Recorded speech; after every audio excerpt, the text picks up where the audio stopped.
Il pourrait y avoir un nouveau procès des de Mazan, mais avec un seul des 51 hommes qui ont été condamnés en fin d'année 2024. Alors pourquoi et quels sont les enjeux? Prends un café, je t'explique. Au cœur du procès des de Mazan, il y a cette femme, Gisèle Pelicot. Pendant près de 10 ans, elle a été droguée par son mari qui l'a livrée à d'autres hommes pour la faire violer pendant qu'elle était inconsciente. À l'issue d'un procès de plus de 3 mois qui s'est achevé fin 2024 à Avignon, Dominique Pelicot, son mari, avait été condamné à 20 ans de prison. Les 50 autres hommes condamnés avaient reçu des peines allant de 3 ans à 15 ans de prison.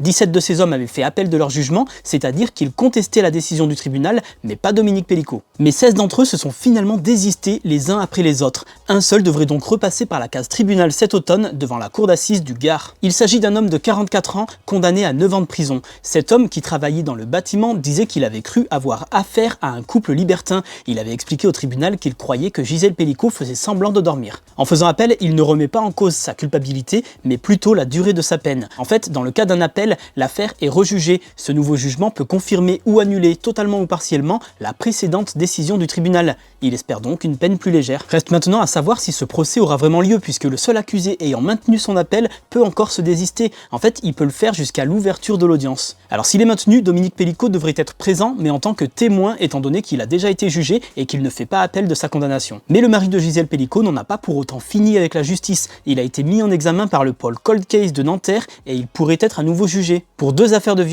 qui datent des années 90, dont une avec meurtre. Et c'est pas tout, la fille de Dominique Pelicot, Caroline Darian, accuse elle aussi son père de l'avoir violée en la droguant à son insu. Elle a porté plainte contre lui.